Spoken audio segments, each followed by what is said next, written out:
Sithanda ukubingelelana njalo sisamukelana kusifundo salona leli viki. Sibonga uThixo obelathi kuviki lona leli elidluleyo.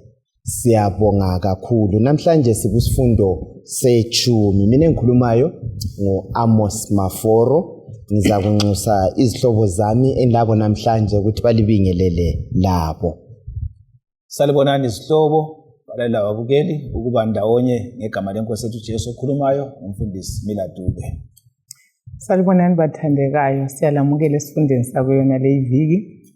Mina ngumnisisi Siboneni Mhlanga. Siyamukelana bathandekayo kulesi sifundo sanamhlanje. Kuyintokozo ukubana sihlangane. Olibingelelayo umfundisi uKhonzile Khumalo. Siza kuthatha leli thuba ukubana sikhuleke andubana singene esifundweni sethu. Asikhulekeni. Baba othandekayo sezulwini, siyabonga Nkosi lesi sikhathi oseboleke sona ukubana sifunde ngelizwi lakho. Siyakunxusa ukubana ube phakathi kwethu khathesi, umoya wakho ingcwele asichasisele lesi sifundo ukuze ngemva kokubana sesifundile ngempela sikhule ekukwazini lasebudlalwaneni bethu lawe. Usisa abalaleli, ababukeli kanye lathi siza kuthungamela lesi sifundo sixoxa ekupheleni kwakho konke sikukhulekelayo Nkosi. Yikubana izimpilo zethu zilungisiswe, zifuze isimilo sika Jesu, sibe khona ekhaya ekupheleni kwezinsuku. NgoJesu umsindisi siyakhuleka. Amen. Amen. Siyabonga Nkosi ngani ngakubusisa. Isihloko sethu sithi sona ukuphelela kuKristu. Dube, nxa sikhuluma ngokuphelela kuKristu izihlobo zami, siyabe sikhuluma ngani? Into okuthiwa iphelele into enjani? Libala elijulileyo Maforo. Balela ababukeli libala elitsho okubanzi thile. Nxa sithi ukuphelela into engalanto engasolwa. Ongala lapho ngabona khona kulokusilela thile. Right. So nxa sikhuluma ngokuphelela kuKristu sithina umuntu ubizwa kuthiwa ngumKristu. Kodwa kudinga ukuthi abe lobuKristu obubambekayo ukuthi qho njengoJesu lesikhuluma ngayo. So impilo egcweleyo eloKristu onguye wasungulisa iKristu, lenkambo kaKristu egcwele emuntwini ukuphelela kuKristu. Yikho kuphelela kuKristu. Isihlobo zami kuleli viki siyabonga usichasisela Dube. Sizakhangela indaba yokuphelela kuKristu. Sikhangele kakhulu ibandla laseKolose, ibandla lezizweni khulu. Ungasinika umpikitsha webandla leli ukuthi lali libandla elinjani leli sakulikhangela ibandla laseKolose ukuthi ngabantu ababenjani? Singananzelela ukuthi ibandla leli libandla laliseselicha ekukholweni, predominantly kulibandla elalingela Gentiles. Epaphras omunye wezisebenzi ababesebenza lo Paul onguye wayelivulile leli bandla. So libandla ke elalisadinga ke ukuthi lifunde okunengi ngoJesu kakhulu. Usungijabulisile ukuthi lavula umntana wami ePaphras. Bengakwazi lokho. Libandla elalingibandla labezizweni. Siza kucela mhlobo wami singakangeni la sike sikhangele indinyano yokwaziwa ngekhanda. uKolose ngo-2 ivesi ngo-16 lo-17. Ithi ngakho-ke lingavumeli umuntu elahlulela ngalokho elikudlayo loba elikunathayo loba ngokuphathelane lomkhosi wokholo ukuthokozela ukuthwasa kwenyanga loba usuku lwesabatha. Lezi zinto ziyisithunzi nje sezinto ezaziza kuza, kodwa ubuqotho butholakala kuKristu. Indaba ethathekisayo mhlobo wami. Kuyini ke ekusikutholayo? Yazi ivesi leyi isetshenziswe kaningi ngamabandla achiyeneyo, labantu abachiyeneyo ikakhulu nxa sokukhulunywa ngomthetho kaNkulunkulu. Kuyini kumbe okutholayo ikakhulu nxa sisungula isifundo sethu esiza kuhlangana lakho njalo mhlobo wami? Okay, yothi ngithathele kulokho umfundisi Khumalo kulethileyo ngebandla leKolose. Right. Okunye ibandla leKolose elalikho khona ukuthi ekubeni ngabezizwe kwalo lali siba lohlupho loku attackwa kumbe ukuhlaselwa ngabafundisi ngamatitshala ayelethe ezinye imfundiso ezingayisiyo le imfundiso yokusindiswa ngoKristu. Imfundiso efana lokuthi kwakumele ba-circumcise basokwe ukuze bamukeleke esiKristwini. So anjuyakhumbula ivini liyani yayihlupha ku-Acts 15 ukuthi oPaul sebetshumayela ivangeli uhlupho lwamaJuda lwaluyikuthi kwakumele ukuthi ama-Gentiles aqale abe lokunye ayikwenzayo kumbe ayikho khona ukuze bamukeleke ekukholweni. So imfundiso ezinjalo yizo ezazihlupha, even ukukhonzwa kwezingilosi kwakukhona as part of imfundiso ezazibhodabhoda ngesikhathi umpostoli Paul ebhala leli bandla. So i-memory text yethu ithi nxa ebhalela leli bandla kakungabi khona-ke ozalahlulela ngokuthi kalamukeleki ekusindisweni nxa lingadlanga okuthile kumbe nxa lidle okuthile. So uthi kungabi khona konke okuyimkhosi lokhuyana kakulethi sindiso, kodwa uthi kibo kwakuyisithunzi salokho okuzayo.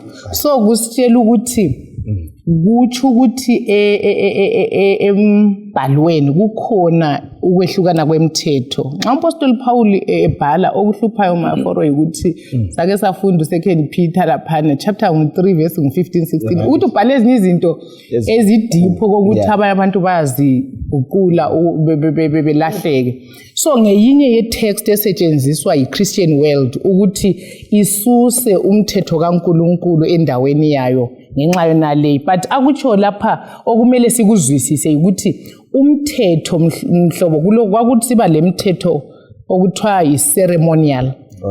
Okwakuyimthetho yemkhosi yonke, imkhosi yonke eyayikhomba lokhu Kristu azakwenza ekwenzela uluntu lusindiswe. So yikho esithi la yishado. So i-substance nguKristu. So imithetho yonke yama-ceremonies, ama-Passover, ama-Feast of Tabernacle, konke kuyimfuziselo yalokhu Kristu azakwenza ukuze umuntu asindiswe.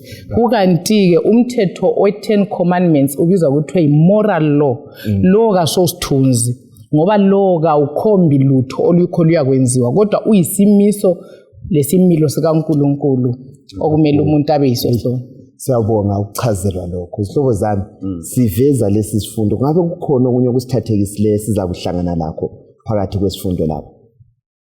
Siyabonga usethintile umama lapha. uPaul lapho qala ngokuthi ngakho-ke. Excellent. Yeah. Kulezi zinto azikhulumile phezulu ngami. Yes. Ethi hayi ngenxa lokho esengikuthintile nanzelela nini ukuthi kungabi lo muntu oza funa aliphambanise ngokudla okunathwayo ngemikhosi ngamasabatha. Right. Lapho ukhuluma ngezinto ezikhulunywa ngumama lapha ukuthi zazisenziwa ngoIsrayeli kuyimikhuba kaIsrayeli yebandla leli silenkambelo ukuthi kuze kuyeza uJesu. Right. uJesu nguye ke olusindiso esindisa umJuda kanye lowezizweni sebehlangana kuJesu. So lapho uthi lina ke selamukele bakholwa selina lingabezizweni. Kodwa ke uKristu limamukeleyo nguyolibambanisayo lamaJuda kuye. Right. So imikhuba lena isasebenzi olusindiso senguJesu. So sifuna usikubambe lapha balala ukuthi uKristu kuthiwa siphenda kuye ngoba nguye usindiso, nguye umthetho, nguye ilizwi. So umthetho wakhe lona umthetho elithumi awutshintshwanga ukufa kaJesu. Ngoba vele waba khona uJuda engabi khona. AmaJuda engabi khona umthetho wasukhona ekuqaleni. So umthetho yisimilo sakuKristu lo. Kodwa le imikhuba lemithetho eyayiyiyo ayigcine uIsrael esenkambeni kusiyazala uJesu Kristu. Hey.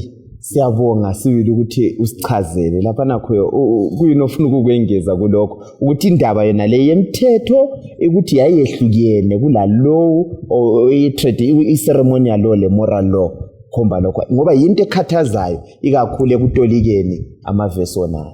Siyabonga maforo mbona ngani sebekuchazile kuhle lapha abafowethu. Yes. Kakhulu ebemfuna ukuthinta kubili okokuqala xa uPaul ekhuluma ngokuthi lezi zinto zaziyishadow zaziyisithunzi. Yes. Uzananzelela ukuthi zonke izinto lezi zazingama types awuyela emuva ngayo. But nxa sesibuya ke indlela iBhayibheli laphana ebhalwe ngayo laphana ikhuluma ukuthi la ngosuku lweSabatha. Right. But nxa usukunanzelela kahle iBhayibheli ngolimi lwayo lwabhalwe ngayo iGreek laphana iyaveza ukuthi ikhuluma ngamasabatha. Yes. Not ngesabatha. It's not singular, but it's a plural.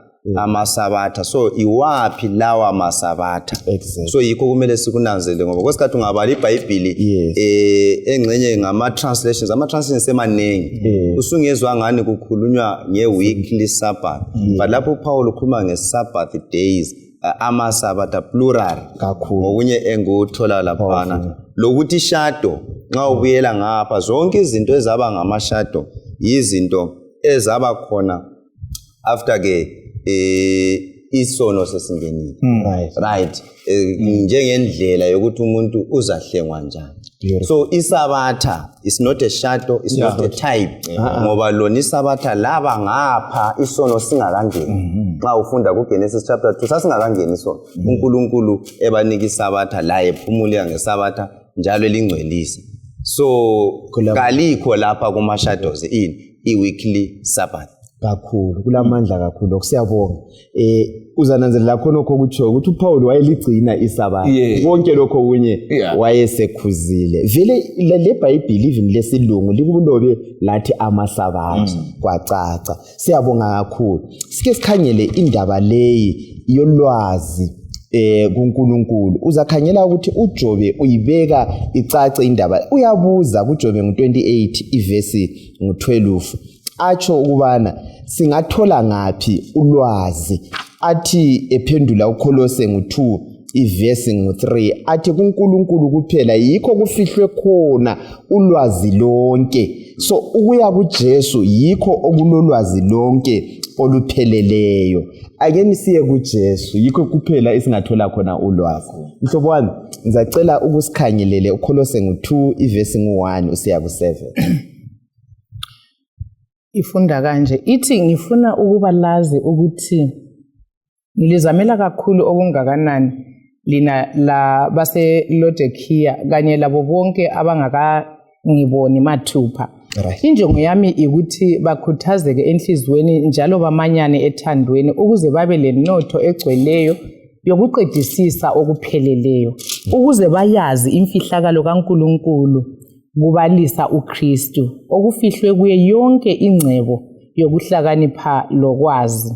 Ngilitshela lokhu ukuze kungabi khona olikhohlisayo ngamazwi amnandi ngoba lanxa ngingekho kini ngomzimba ngilani ngomoya njalo ngithokozela ukulibona ubuntu benu lokuqina lokholo lwenu kuKristu.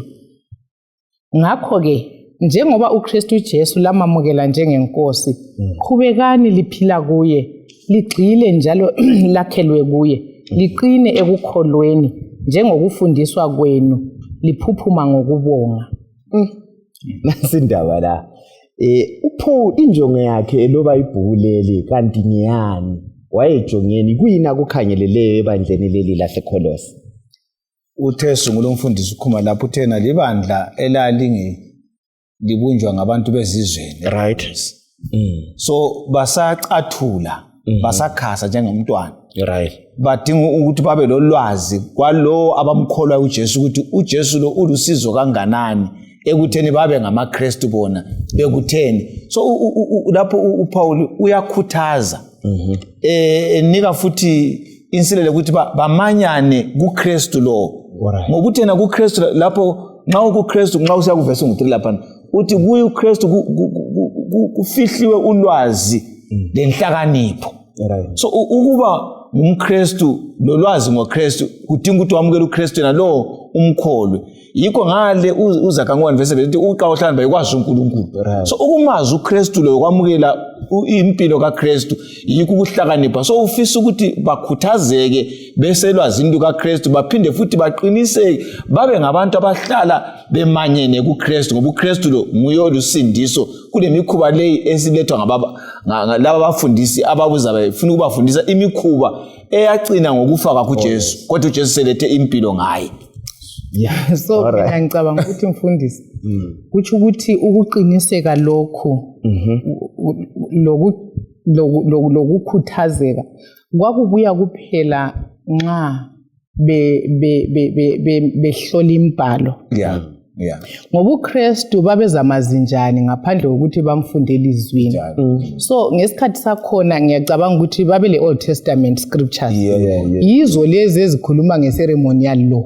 Yizo ababhalela zona ukuthi zwanini izinto zonke lezi ezokudla ezemkhosi ezamafeast lezi zitsho lokho. Right. Kodwa uKristu lo sefikile uyilokho. So uzama ukubachazela ukuthi benelise ukwehlukanisa izinto. Mina ngihlala nsizwa ivini mhlobo kulabantu abacabanga ukuthi Old Testament ayisebenze kuwo. Alright. Abantu athina vele si under New Dispensation. Right.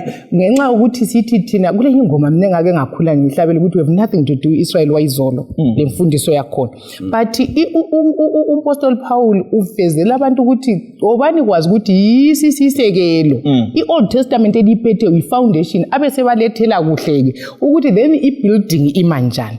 uKristu nguye kofika ke esegcwalisa lokho. Yikho sithi kakungalilahli okungani yikho okufuneka ukuthi kulisindise. Kodwa lina nxa lisamukela uKristu lo sefikile lokho okunye okuyiziphithiphithi zazikhomba yena nxa esefikile liphelele kuye ngokumamukela kuphela. Kuye. Yeah. Ngiyazi indaba zakho lezi. Yeah. Uthole indaba sawonga mhlobo wami. Yeah.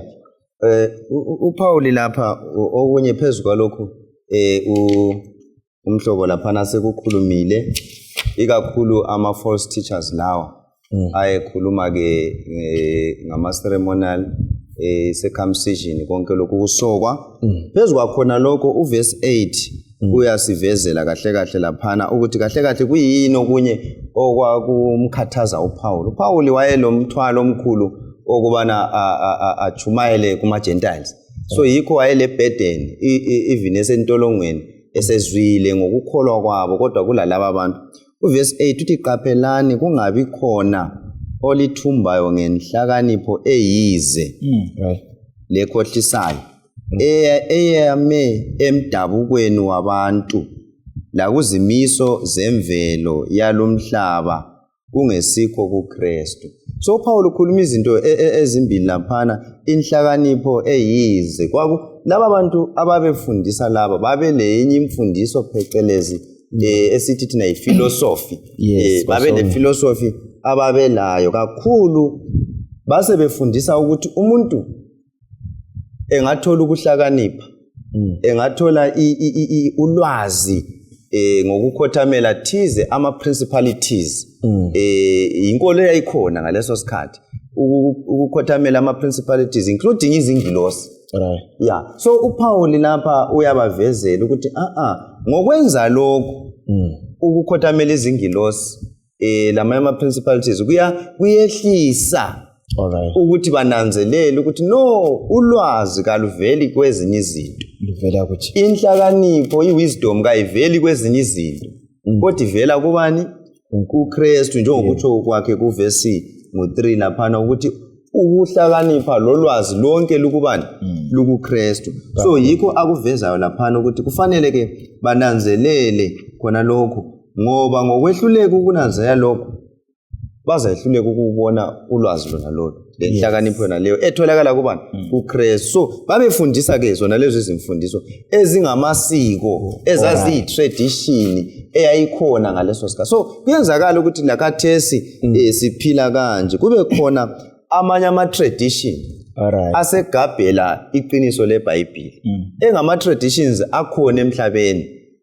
So kuqathekile ukuthi sikuqaphele ulwazi lokuKristu sihlobo zami. Kulenye indaba futhi ebesithintile indaba yokuhleleka angithi phela mbona la iqathekile nxa sikhonzayo ukuhleleka ngazi inkambo thize esike sabalayo ngokuhleleka kuyancedisa yini ukuhleleka umefong ukukhonza nje. Uvela uPaul okunye khona pha ayekuthinta lokuxwayisa ukuthi kwaso kule ngane kule ngqabane ebandleni. Right. Ngenxa yokuthi kule siko lingenziwanga so kule nkulumo abantu bengasabambananga so wayeletha idecorum iorder ukuthi ebandleni kumele kube lokuhleleka ngoba silibandla elimanyane kuKristu. uKristu kehlukana is not divided kehlukananga. So akula umuntu wathi ngumKristu lixabana ekukhonzeni. So uNkulunkulu uqhakathekisa ukuthi indaba yokukhonza idinga ukuhleleka ngoba uyakuveza la kuCorinthians 14 lapha verse 20 lapha 40 ukuthi hayi Okumele ebandleni kube lokuhleleka ngokuThixo osithungamelayo, nguThixo munye, uNkulunkulu bamthetha umoya engcwele, bamunye kuKristu. uKristu senza sibe munye. So kubusekile ukuthi nxa sisezinkonzweni silibandla sikhona apha eAfrica, silibandla seAsia, eAmerica, simanyane kuKristu songoba uKristu munye akula ukuthi singaphi. So kumele kube lokuhleleka ekukhonzeni kwethu, sibanjaniswa ngumbhalo kaThixo. Sibanjaniswa ngumbhalo kaThixo. Nxa sesihlelekile sesigxila kuKristu. Useke wayithinta indaba le, kukhangelelwe ukuthi mina lawe sigxile kubani? kuKristu. Ungakhangela indaba nxa icina khona phana kuvesi ngo7, uyasebenzisa indaba yokuthi sigxile kuKristu, asebenzise umzekeliso wesihlahla angithi phela kumbe iplant esingayicabanga angithi phela ayisebenzisayo laphana. Kuyini esikuthola lapha esikuzwisisayo ngendaba yokugxila ngendaba yokuthi nxa sesibuye kuKristu kumele kufe mina kuphile uKristu, kufe ubumina ukuziphakamisa. Kuyini esingabe siyakuthola ikakhulu nxa sikhuluma ngendaba yokugxila kuKristu, kusiza ngayiphi indlela? Engikuzwa lapho umlobe kuletha Maforo nxa ukhuluma indaba yokufa kamina, ukuthi akula muntu ongagxila kuKristu nxa kuyikuthi umina usabusa. Right. Okumele kwenzakale ukuthi kumele umuntu azi-empty, azinikele, asarende ubuyimi. Yikho kuza kwenza ukuthi uKristu aze kimi, ahlale kimi, bese ngikhula ke kuKristu. So unless umina afe, akula ndlela uKristu angazakhela ngayo emuntwini. So kuthi ukuthi uMkristu nxa esamukela uJesu kumele azinikele ukuthi yena afe. Yazi indaba ye-death to self yiyo uMpostoli Paul ngenye yama-themes ayilethayo, yikho kodwa okusindisayo. Singabuya kuKristu sifune ukuthi simamukele singaqalanga safa, kuyingozi ngoba uthi sizama ukufaka izigamba ezintsha esigqokweni esidala. Yikho esithi bekufanele siqale sikhutshwe lesiyana isigqoko sesigqokiswa ke. So kudinga ukuthi umuntu afe. Nxa umuntu esifake uKristu, yikho ukuthatha iruthi kwakhona, uKristu seqala ke ukuthi asebenze empilweni yakhe. Yikho engikuzwisisayo. Siyabonga ukungezela khonapho.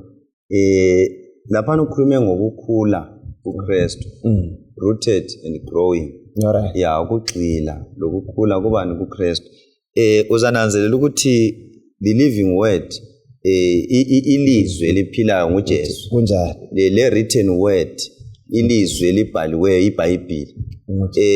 Awukwehlukanisi lo. Ngoba umlobo kuvele wathi khona ke i-two sides of the same coin.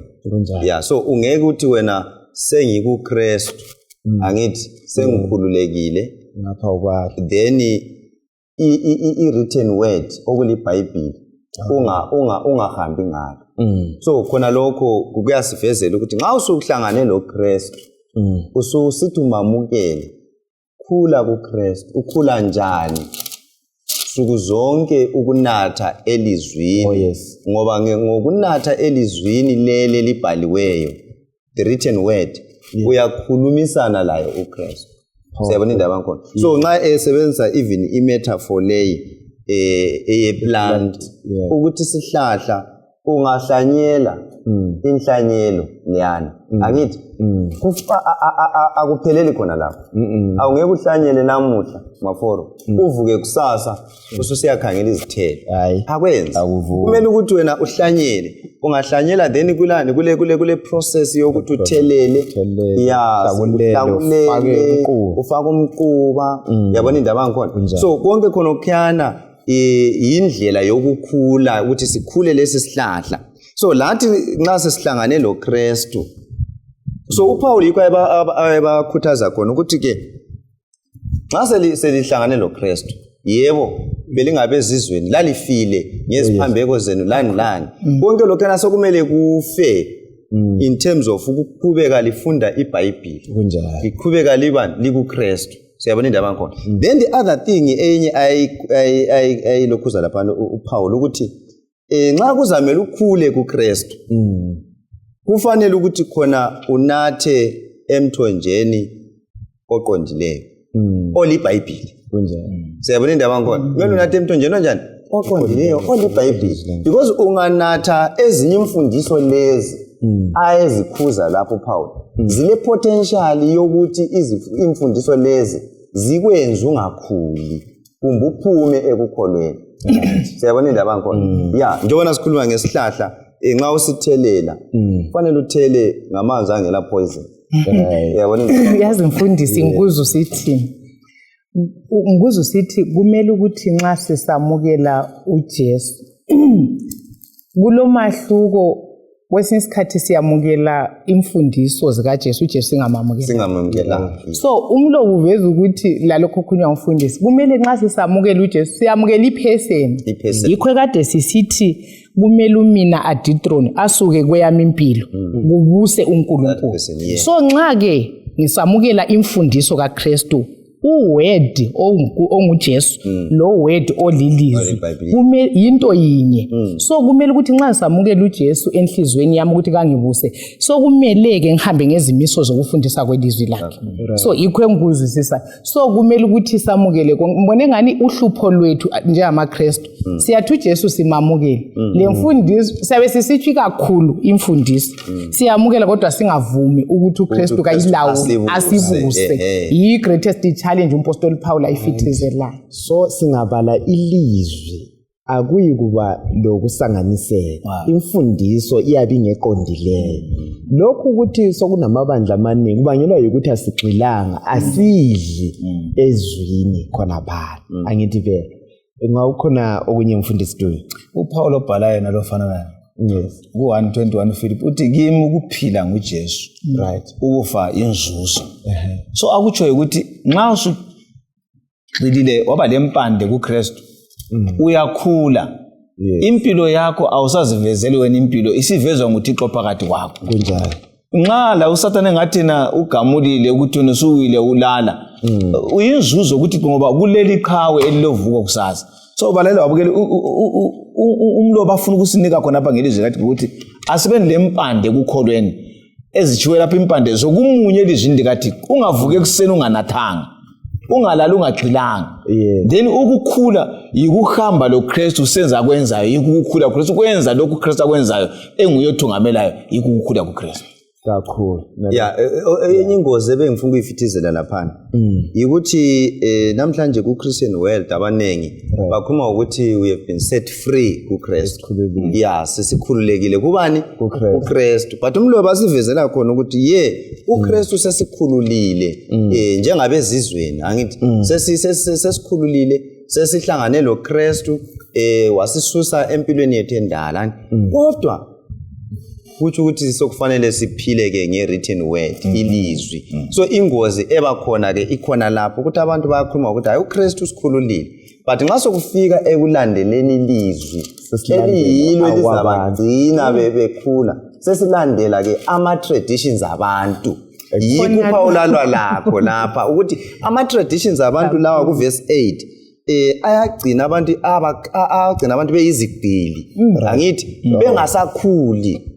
the captive angithi so yingozi ekhona engiyibona lapha ekhona futhi ebantwini abaningi namhlanje abazibiza ukuthi bangamaKristu bayamkhola uKristu bathi sebakhululile but iBhayibheli kabafuni ukuyilandela njengoba ninjalo uyazi ukuthi kufana lana nti umKristu ofunda ilizwi egxile kuKristu elawulwa ilizwi leli ufaniswe lesihlahla esikhulayo esithela izithelo umlobo waseveze esinye isihlahla othe yi-artificial ilesiyana esikhanya usikhanye laphana ngani siyiluhlaza siyi-green ngani silempilo asiphili ngoba imfundi akunathwanga lapho kulempilo akugxilwanga empilweni yes so siyavumelana phela lapha bafowethu ukuthi ubuningi bethu sihlabele emabandleni sigqoka ama-uniform ayisikho kugxila kuKristu kumele ukuthi singahlabela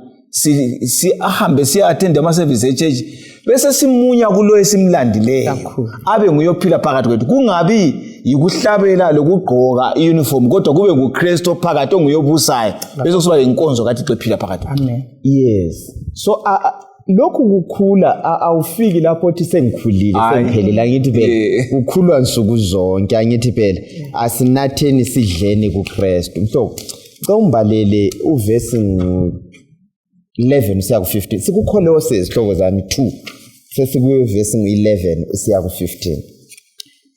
Verse 11 ithi lasokelwa kuye ngokususwa kwemvelo yenu yesono kungayisikho ngokusoka okwenziwa ngezandla zabantu kodwa ngokulahla umzimba wenyama. Right. Lokhu kuyikusoka okwenziwa ngoKristu ngokungcwatshwa laye ngombhaphathizo labuye lavuswa kanye laye ngokukholwa kwenu emandleni kaNkulunkulu owamvusa kwabafileyo. Ngesikhathi lifile ezonweni zenu lokungasoki kwemvelo yenu yesono uNkulunkulu walenza laba ngabaphilayo kanye loKristu. Wasithethelela zonke izono zethu ngokwesula yonke imithetho elotshiweyo lezimiso zayo eyayimelane lathi njalo isivimbela. Wayisusa wayibethela esiphambanweni. Kwathi eselahlise imibuso lababusi izikhali wenza umbukiso oyinhlekisa ngabo wabanqoba ngesiphambano. Indaba leyi yokubethelwa kumthetho wesiphambanweni sengizwe kaningi kabe kukhulunywa ngani yiphi imithetho eyabethelewayo nxa ikhona ngengezwe silisungula la khuluma ceremonial moral ihlobo zami kuyini okwenzakalayo lapha mfundisi Dube. Ngifisa ukuthi balela abukeli sivume ukuthi uNkulunkulu nxa ekhuluma simuzwe. Right. uPaul ukhuluma ngemithetho yabethelwayo. Right. Esithe sungula sakhuluma ukuthi kule mithetho esasithina yayiyimikhuba ceremonial ko-Israyeli iyiyo ekhombuza ukaJesu zakuzalwa onguye ozabahlanganisa abezizweni lamaJuda ngoba vele kusungula uNkulunkulu edala umuntu wonke umuntu kuNkulunkulu wayefanana. Kwehlukaniswa ukuthi isono sesingenile uThixo wasebumba ibandla esuka kuAbraham ngoba libandla kwaIsrayeli kusuka sokusiya kuIsrayeli lapha naboJakobe. Kodwa inhloso kuyikuthi izizwe zonke zigcine zibona uNkulunkulu onguyomela khonza zizobuthana uJesu ke nguyohlanganisayo. So ukuthi uKristu sesiyesiphambana laphana okwakubethela okwagcina ukuthi wakubethele ngoyimikhuba okwakuphelekezela uIsrayeli ukuthi ayefika esiphambaneni uJesu siyabethelwa yiphi ukuthi kube lemihlatshelo yayingasadinga ukuthi sibethelwe ngumhlatshelo wokugcina yiphi ukuthi umuntu asokwe ukuba ingxenye koJuda kwangasadingeki ngoba uKristu uthi selisokwe enhliziyweni. Imikhosi yePentecost, imikhosi yePassover, imikhosi yokushona kwenyanga lokuthwasa kwenyanga yaphela ngoba yonke yayiyisithunzi sikaJesu. Yikho kuthiwa kwabethelwa. Kodwa ke umthetho lana kuthiwa moral owawuvela ukhona kungangena isono kusho umfundisi esiqalisa othiwa yi-weekly sabbath utholakala kumthetho lechumi. So imithetho lana ilokhu imile selokhu phela maforo akula muntu ongavuma ukuthi uthathe umkakhe uyakuthi ungafeli. Kanti kungani sivuma ukufuna ukugcina kuphela kunye sisekela. So imithetho eyisimilo sikaNkulunkulu egcina abantu bekuNkulunkulu bemunye behloniphana ilokhu ikhona kodwa leyi eyayiphelekezela ukuthi uJesu angazalwa abethelwe sekuhlanganisa abantu yiyo ukuthi yabethelwa. Yabethelwayo. Yes kuya kuyini okuthintwa nguPaul kakhulu khona lapha kuma verse la siswathendile. Umfundisi uDube sekubeke wacaca umthetho nxa sikhuluma ngomthetho wabethelwayo ngoba lokhu yikho okuphambanisa abazalwana abaningi ukuthi asamelanga silandele lokho. But ungakuqathanisa uthola ukuthi hayi eminye imithetho babe lokho besayifuna apply nxa ikakhulu nxa kusokuhlaselwa isabatha. Ivesi le iyasetshenziswa ukukhuza kodwa ayi-apply lapha siyakuthola lokho. Nxa ukhangela kakhulu verse 14 laphana. Yes. Ukhuluma ngokuthi having wiped out the handwriting of requirements. Ama requirements lawa kuthiwa ayemelane lathi. Alright. Okunye singakutsho kakhulu uzathola ukuthi ku-apply ukuthi Deuteronomy 31 verse 24 usiya ku26. Right. Kukhulunywa ukuthi nxa uMoses eseqedile ukuloba imithetho yonke le ogwalweni. Right. Yeah. Ngokunye kumele sikubambe kompana ogwalweni kwathiwa kakubeke eceleni komchokocho 1 wawungekho phakathi hayi so Wawuseceleni. khona phana kuhle kusinike Alright. umahluko omkhulu wawubekwe eceleni njalo wakubhalwe in a book kubhalwe ngesandla saMose not Lowana any wabhalwa pen. Yeah. Lowana kwabhalwa alright Yeah. ukuthi umthetho ke lo immoral wawubhalwe litsheni Right. njalo ubhalwe ngesandla sikaNkulunkulu njalo futhi wawuphakathi komchokocho wesivumelwano khona kwakutshengisa ipermanence ukuthi uzahlala ingunaphakade kawutshintshi angithi wawupresence kaNkulunkulu nxa usikhangela isanctuary ngoba umchokocho wesivumelwano wawuse endaweni engcwele lapho kwakule Shekinah glory khona le mercy seat esithola lapha nesihlalo sikaNkulunkulu now so le imithetho ke yayiseceleni kusithi ukuthi yayi temporal alright siyabona indaba ngkhona Oh, yeah. njalo ibhalwe nguMoses Okwesikhatshana. okwesikhatshana Right. so uJesu sesife esiphambanweni wafunda uJohn 19 verse 30 kuthiwa uJesu wamemeza ngezwi elikhulu wathi khona it is finished kuphelile ungakudingisisa kahle ukuthi wayekhuluma ngani wayegoqela zona lezi zinto imihlatshelo eyayikhomba kuye yayisiphelile yena njengewundlu ukhulume ngamawundlu ayehlatshwa njengewundlu eliyilo lalikhangelele lase lihlatshiwe yikho ubona ukuthi kwahle kanjani kwaphela khona lapha yeah kulezinto ezimbili engizifunda nxa ngani analyze indlela abakubeka ngayo ukuthi umthetho wama ceremonies lo mthetho moral alright ngabe sengizibuza mina ukuthi lithi ukuthi uNkulunkulu wanika indodana yakhe ukuthi ifele umhlaba ukuze umhlaba wephula imithetho kaNkulunkulu ngizibuze khona lokho did uNkulunkulu wapha indodana yakhe ezelwe yodwa yini ukuze abantu bawuchithe umlayo nxa kwakunjalo kuthi ukuthi uSathane esiphambanweni wagaina lokho ayehluleka ukuzuza ezulwini ngoba uSathane vele exoshwe ezulwini ayefuna ukugaina ukuthi umthetho kaMlimi kumele wesule ukutshintshwe so nxa ukuthi isiphambano sathi ukususwa komthetho then uSathane is winner kulamandla lokho yeah ukuthi uSathane ngonqobileyo yeah into yakho niyafuna ukuthi sijulise umcabango entweni zonke siyabe sizenza mana sikuhlanganise ngalindlela mhlo ngikhangelela uvesi ngo16 usiya ku19 indaba ethi yaphuma kahle lapha ikakhulu sikhangela indaba zezithunzi lezi okay yes ithi ngakho ke lingavumeli umuntu elahlulela ngalokho elikudlayo loba elikunathayo ngoba ngokuphathelene lomkhosi wokholo ukuthokozela ukuthwasa kwenyanga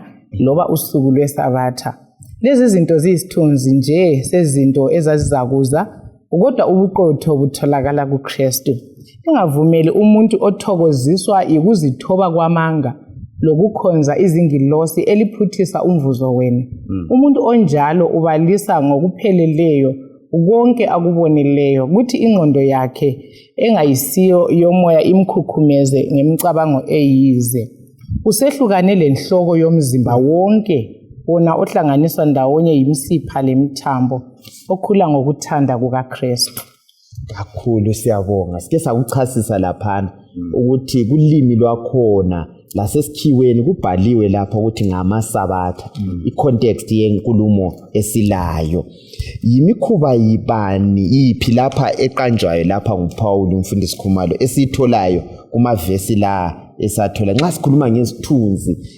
lokubambekayo yeah ngibona ngani okunye sesike sakuthinta lapha yes nginanzelela ukuthi ngafika kumavesi angikhona lapha uverse 16 lapha right uPaul lapha ukhuluma nxa esithi ngakho ke uke wakuthinta lapha umfundisi uDuku ukuthi kulokho asekukhulumile right kakungabi lo muntu ke osenjani osebasola laba beKorinthi ngoba bona sebefumene ubani uKristu abesekhuluma ngezinto ababezidla ngezinto ezinathwayo akhulume ngokuthokozela ukuthwasa kwenyanga akhulume ngemikhosi so lapha kahle vele uPaul ayekhuluma ngakho ukhuluma ngemikhosi right le yayisenziwa esifunde ngayo ekaLevi 23 ungafunda njalo kuNumbers 10 verse ngu10 uyakuthola khona phana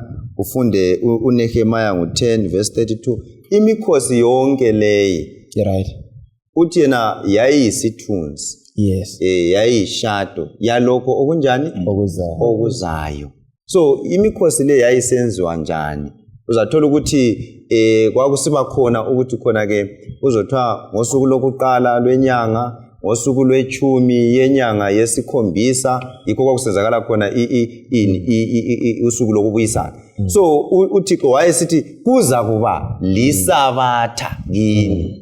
yes So ibala lisetshenziswa lapha kuza kuba lusuku lokuphumula kini. So yiyo amasabatha lawa uPaul akhuluma ngawo, amasabatha lawa siba khona noma yiliphi ilanga. yes As long uThixo ngavela ethi ngosuku lwechumi lwenyanga yesikhombisa lingenzi lokhu kuza kuba lisaba, ngamanye amazwi lizaphumula. right Siyabona indaba yakho. So nxa uPaul esekhuluma ukuthi la ngamasabatha, imikhosi yonke leyi uyibiza njengokuthi ngamasabatha ukuphumula lapha, ngoba ayeyisithunzi salokho kuzayo. alright Njengoba sike sakhuluma ukuthi i-weekly Sabbath, even nxa ufunda uLevi 23, uLevi 23 ungamfunde ekuqaliseni, uqala akhulume nge-7th day Sabbath, right then nxa eselandela abe sesithi yiyo le imikhosi eliza kuyigcina after sekhulume ngeSabbath. So abantu abaningi nxa bebala uLevi 23 bathatha iSabbath bayifake bathi ingomunye wemikhosi, kanti imikhosi landela after usufunde nge-7th day Sabbath kuLevi 23 khona lapha. So njalo iSabbath lesikhuluma ngalo lokuqala lalingasosithunzi ngoba lalingakhombi lutho, but lona iSabbath it's a memorial, likhombe emuva. oh yes Uyabona indaba, so asosithunzi salokho kuzayo. so indaba engifuna alibone ukuthintwe la ngokudla la ngokunatha ukhulunywa yikudla kuphi, ngoba abantu uyathola sebesidla labakufunayo bethi kuthiwa singasahlulelwa lapha. Ukudla okukhulunywa lapha lokunathwayo kwakuyikuphi okuthintwa lapha ngumpostoli uPaul? Kuyini esikutholayo kunye mfundiswa? Kulokunye ukudla okwayezempilakahle okwakusetshenziswa kwe-Israyeli benikwa ngendlela ukuthi bakudle njani. right So yayibikhuba yabo eyomele bakulandele ngendlela yakho njengesizwe. Phela isizwe kumele sehlukane lezizwe lezi eziqaphele bona ngoba zazisidla imihlobo yonke yokudla zisenza ngendlela. So uNkulunkulu wasebanika indlela ukuthi babe lempilakahle ethile. Yikho uPaul akhuza ukuthi kungalivimbela ukukhonza uKristu lokhu, ngoba disithi lina liyagcina lingasomaJuda. UseJuda sesiphelele sikuJesu, ngoba uJesu kufa kwakhe nguye oseyindlela yesikristu esipheleleyo. So imihlobo yokudla yayikhulunywa leyo, kodwa ke nxa kade sungasuke kutona ukuthi sidle konke impukane iyadleka. Ande abantu siyake silethe nje inkulumo nje enkani, ngoba azangathi sokungadliwa konke. Hayi, impila kahle lokhu iqhakathekile. Lo uNkulunkulu lokhu evizile kuLevi ukuthi kuyini okumele kudle okungadliwa khona. Khona asikwazini ukuthi uKristu ulokhe nguKristu izolo namhla kusasa kajintshanga kakhulu. Yes, ikakhulu la senkolweni khona kokuthintwa ngumfundisi. Kuleminikelo sike sayithinta kumaviki edluleyo eyayidliwa inathwa, angidla ikhumbula futhi yenye futhi yenye khuzwayo lapho eyayikhomba andila kuzo. Uqinisile mfundisi ukuthi kulokunye vele okungeke kwadleka lobuzicabangela lapha. Mhlobo wami, kuyini esikutholayo lapha? Lapha esesikuvumelana vele indaba yeSabatha yeviki ngeviki ayisiyo ekhulunywa ngayo lapha. Hayi, ngangcono sidinga amavesi athi lapho nxa sesikhuluma ngalindaba. Right. Kule verse engifisa isincedise la ku shadow or substance anti. Yes. Ithi uGalatians 3 verse 19. Yes. Pho yayiyini ke injongo yomthetho? Right. Ibisisithi wengezelelwa ngenxa yeziphambeko kwaze kwafika inzalo eyayithiwo isithembiso. Right. So umthetho lo umpostoli Paul akhuluma ngawo kuKolose 2 ukhuluma ngomthetho wama ceremonies njengoba umfundisi uDubede bekuletha la. Umthetho owengezelelwayo. Umfundisi uKhumalo ukhulumile ukuthi bayinto i10 commandments yayikhona uAdam engakabi khona. Intando kaNkulunkulu yayivele ikhona. Khona okwenza ukuthi uAdam wona kuyasivezela vele ukuthi kwakulomthetho owukhona awawephula. So yiyo i10 commandments.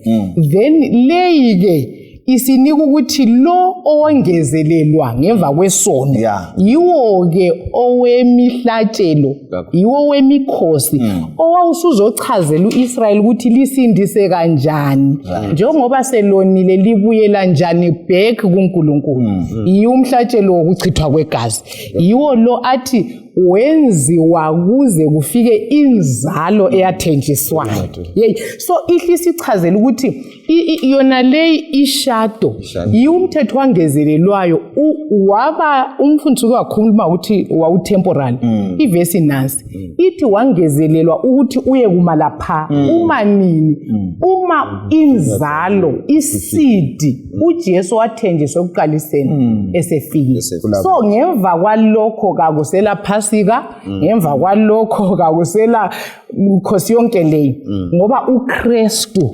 usefikile. Siyabonga kakhulu mhlobo wami kakhulu inkosi inhle engxenye maforo umunye uthi inzalo kathi liyazingana ukuthi nguKristu right anti iBhayibheli icacile kuGalatia 3:16 ukuthi inzalo ayikho nezinzalo inzalo oyenguKristu so nguye ayimele azalwe abe sesithatha ke lokhu umuntu mathi akwenze wasesithi kuphelile sesifa ukuthi sokugcinile konke ngaye sesisindiswa kakhulu siyabonga kakhulu ukuchazelwa umfundisi wami siqhubeke lapha sikhangele uchapter ngu2 ofanayo ivesi ngu20 sisiya ku23 ithi njengoba lafa loKristu ezimisweni zalo umhlaba kungani liphila sengathi lilokhu lingabawo lizibeka ngaphansi kwemithetho yawo yokuthi ungabambi unganambithi ungathinti konke lokhu kumiselwe ukuqedwa ukusetshenziswa ngoba kweyame phezulu kwemiyalo yabantu lemfundiso yabo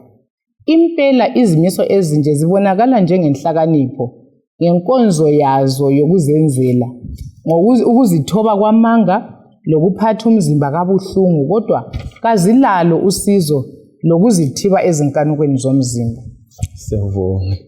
Ya, sizisane lapha ngokukhuza kukaPaul lapha ukhangele into ikakhulu into besixoxa ngazo kulezi zahluko. Ya, nxa ngingabuyela maforo lapha kusihloko ukuthi ukuphela kuKristu. Right. Indaba yobuKristu ayisikho kuthatha usiba ekuseni uthi namhlanje ntshontshanga umaka namhlanje ngqamba ngamanga hayi umthetho kaMlimi udlula khonapho. Yes. Ngoba uzothi uJesu lezwa kuthiwa lingafibi ngithi mina ungahawukela. Yes. So umthetho kaNkuluNkulu uKristu nxa esephakathi komuntu uyaphila ngitsho la lekuzikeni kwengqondo lenhliziyweni kanye lemizweni. So akutsho ukuthi asigcina umthetho ngokubala ukuthi angenzanga ukuthi kodwa silo Kristu osenza sihlambuluke engqondweni nasemizweni yethu bese kuphila uKristu ephakathi kwami ngibe lempande kuye. So uPaul uthi hayi lini lingafuna ukuthi linqatshela ngamaJuda ukuthi wena namhlanje usukwazi uthatha ihenki wesula usephulisa abantu hayi isabathu igcina ngoKristu ephakathi kwakho lokuhlonipha okubhaliweyo uKristu asenguye ukunika ukuthi ukugcine lapha sinika ukuzika komthetho ukuthi yibuKristu esebusa phakathi komuntu lo mthetho sisibalula ngoba uKristu nguye phakathi komuntu. Uyazi mfundisi into leyi ngicabangisa nanti indlela uJesu athe efika lapha wakhuza ngayo amaJuda labafundisi bomthetho. Ungafunda uMatthew 15 uJesu uthi laba bantu bangikhonza ngeze bakhuluma ngomlomo futhi njalo bafundisa imfundiso zabantu besala ilizwi eliqinisileyo. Azi amaJuda abadala bebandla babelawo umthetho beyithwele Old Testament ikhuluma ngoJesu kodwa uJesu esefikile kabambona kodwa babephethe ngaphandle. Uyakwazi ukuthi okungesabisayo la ngokwemlayo yabantu uthe khona imfundiso lezo vele nxa sisamukela imfundiso zabantu uthi ukuthi sesisusa intando kaMlimi ngoba kokubili kakuhlangana. Sike sathinta lapho umfundisi ekhuluma ukuthi sikhuluma ngeplant ukuthi kulesihlahla esinatha ku elizwini kulesihlahla esinye ubone ngani siyaphila singela impilo yikho amaKristu amaningi seyeme emfundisweni zabantu izinto esizilandelayo lesizikholwa akazilotshwanga elizwini kaNkulunkulu. Mina ngeke nga-attend enye funeral service eyinye inkolo eyamaKristu bethwele amaBhayibhili kodwa kabawavulanga ukwafunda lokunika abantu ithemba abawafelweyo kodwa babe lamabhukunyana ayiwawebandla ase-acraftwa ngabadala traditions of elders abadala bebandla bewafunda kuyiwamazwi aseyiwalawula impilo zabantu kodwa siyambonga uNkulunkulu ngoba uthi la imfundiso zabantu lezi uthi azilasizo futhi ngithi into ukuthi uthe izimiso zakhona ngezokuzehlisa kwamanga yakubona lokuhlukuluza umzimba ngize ngacabanga ngereformation ukuthi usathana into leyo yokuhlukuluza umzimba wayiletha even ngesikhathi sabo Luther eyokuthi kumele ukuthi umuntu azasindiswe kumele ukuthi azihlukumeze azithwalise nzima ama-penises mina abona abanye bekhonza baselwa lilanga abanye benethwa lizulu besegcekeni ngoba usathana uselethi imfundiso yokuthi kumele uzihlukuluze ukuze wamukeleke kuNkulunkulu but isifundo lesi babukeli labalaleli siyasivula ingqondo lamehlo ukuthi singaqilwa ngusathane imfundiso ezingekho eBhayibhelini ngoba uNkulunkulu uthe siphelela kuphela ukuphelela kwethu yikwamukela uKristu ngaphakathi abusa izinhliziyo kulokuthwalisa nzima imizimba yethu Masisize kwena indaba yemlayo yabantu sithola lapha mntwana ngibona ngani sekuthintile laphana so ukuthi enye into kumele siyinanzelele imlayo yabantu leyi kayi enhance ukukholwa instead ukwenza ukukholwa kube ngumthwalo ungananzela uPaul ayekhala ngakho lokhu ukuthi phezu kokuthi uNkulunkulu ufakile vele imithetho yakhe ekutheni nje abaFarisi bafaka eminye imithetho makhala umthetho weSabatha yikho namhlanje abantu abaningi bengazwisisi ngendaba yeSabatha ngenxa ukuthi bakhangela lokho kwakosokwenziwe ngoba abaFarisi babafaka imithetho eminingi ukuthi ungakhafuli ngeSabatha ungayenzi so ungathini so sebefakile over 300 imithetho yayisizama ukuprotecta iSabatha but imithetho yabantu so njengoba nesitsho laphana uMrs Mhlanga ukuthi khona ke kuyenzakala emabandleni lapha uthola ukuthi tradition yiyo esigabhela iBhayibheli yikho sokulandelwa sokusiba ngumthwalo ekukholweni so ivesi lapha ikhuluma ngokuthi ukuhlukuluza umzimba okuyize ayisindlela indlela actually esindisayo kumba isindlela yokuziveza ukuthi wena usukholekile hayi kodwa indaba mele iqale ngaphakathi uJesu engaba ngaphakathi kwakho then Galatia uthi akuseyimo ophilayo kodwa uKristu usephila phakathi kwakho so ukuzisika ukwenza konke lokhuyana akuthola ungakunanzelela inkolo leyi yokuzisika inkolo yokuhlukuluza imizimba isukela ekukhonzeni kukaBhali bona Testament akukhumbula uElijah esentabeni bezisika besithini bezama ukuthi engxenye uBhali ave so inkolo liyana yokuzisindisa inkolo yokuzisindisa ayikho eBhayibhelini inkolo yokuzisebenzela mfundisi Dube indaba esingayo sithe siphelele kuKristu singawufithizela njani umcabango wona lo ukuthi kukho konke kwezenkolo kudingakala uKristu kuphela abe nguye isiqalo abe nguye isiphetho kukho konke akula umuntu angakwenza uzasindiswa ngaphandle kuKristu inkolo kaKristu balela wabukeli sure ilula ngiqale lapha chiye khona umfundisi ukuthi ngesikhathi sika Elijah bona uBhali wakhonza ukuthi bazisike abantu uSathane ufuna abantu bazihlukuluze ukuthi bayakhonza kodwa uKristu akwenzileyo kithi ngaphakathi nxa simamukele la kwenza ngaphandle empilweni yethu ngaphandle esikwenza kubonakala la nxa esisebenzisa asila ngxenye singayenza sisindiswe thina ungaze uhlabele kakuhle uchumayele kakumangalise akulanto eyenzileyo engiyenzile kuKristu phakathi kwethu so ukuphela kuKristu ikwamukela ukuthi ngaphandle kwakhe 5:15 Johana angeke ngenze lutho so ngaphandle kokuthi uKristu sivume ukuthi ubusa amehlo ami indlebe zami ingqondo zami umzimba wami inkolo yami akula buKristu obungaba khona akula bandla elingama lesiKristu akula muzo ongama kungala Kristu so uKristu nguye umthombo isisusa isiphetho saseKristu siphelele kuphela kuKristu isihlobo ezithandekayo ngazi ukuthi singakufithizela ngayiphi indlela ungasiphethela ngayiphi indlela sifithizela ngomoya wesiprofeti? Othi sithinta ukuthi ku-Acts of the Apostles lapha ku-page 474 kusiya ku-475 kubhalwe izinto ezimangalisayo ukuthi uSathane ulwisana njani lelizwi likaNkulunkulu. Kuningi ama-theories aselethiwe ngabantu abaningi abafunda iBhayibhili balicubungule bazama ukuthi bazwisise okuningi ngalo. Imfundiso ezifana le-evolution, i-spiritualism, pantheism. So ngama-theories azama ukuchaza imvelo yomuntu lokuthi ungaphi uyangaphi.